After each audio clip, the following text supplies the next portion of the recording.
let the Club World Cup deceive you. Transfers are going on low key. You see Napoli is making sure that they are not left out. They are doing everything possible to make sure that you see that title that they won this season, they are going to win it next season.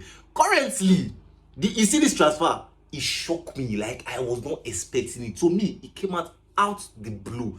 Now, Napoli has made an attempt to sign Jadon Sancho for Manchester United. Like, when I saw the news, I was like, are you serious? Right? But now, there's something I want to understand. With Sancho go, because when you look at the Antonio Conte factor, Conte is a very, very serious man, a very, very disciplined coach. And when we look at Sancho's track record, he doesn't like a disciplined and a very, very strict environment. This guy is a freedom fighter, right? So if this deal happen, how would he cope with Antonio Conte?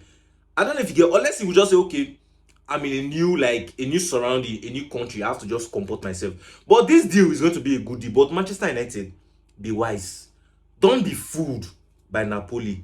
If this deal is going to go on, if Manchester United, you know that you want this deal to go on, add Sancho and tell them to give you Osimhen, right? Because the fact that Sancho is on a low price, like 25 million, that's why you see that Napoli is sniffing around. Because they know, oh, Sancho, the kind of quality Sancho have, and the amount.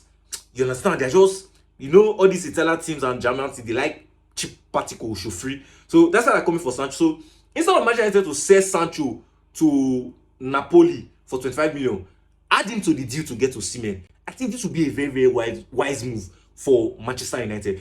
And not only Sancho, you see Napoli, I thought that these guys are doing serious business. They are also looking to get Núñez. But the only thing is that I don't feel that he will go there and become a starter.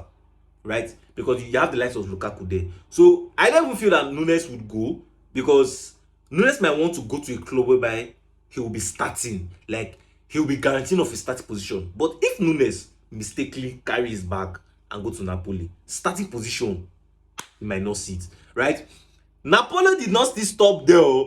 They are still looking to get Grealish. Because normally, you know that Napoli are in talks to get Garnacho. But with reports coming up that, you see, Garnacho prefers to stay in the Premier League. Napoli has kept 45 million aside, right, to get either the likes of Garnacho or Grealish. But it's not only Napoli that is doing business. So before you tell me that, Chooks, so it's only Napoli in the whole world of football that is doing business currently. No, everything is not still left out. Currently, you see David Moyes, he has approved the signing of Kyle Walker. But I'm a bit skeptical, because Kyle Walker is a 35-year-old right back. I don't know if you get. But now when you look at what Kyle Walker has done in the Premier League, this guy is a Manchester City veteran, right? This guy will bring experience, like crazy experience and crazy mentality into that Everton side. And the way David Moyes, David Moyes is a very, very tactical coach. David Moyes will be able to utilize Kyle Walker's ability, because if David Moyes does not feel that he can work with Kyle Walker, or does not feel that Kyle Walker will bring value into everything, he will not approve the deal. Now let's move over to Spain a bit. Honestly, Brahim Díaz is surprising me right now, because Brahim Díaz has agreed to sign a new contract with Real Madrid.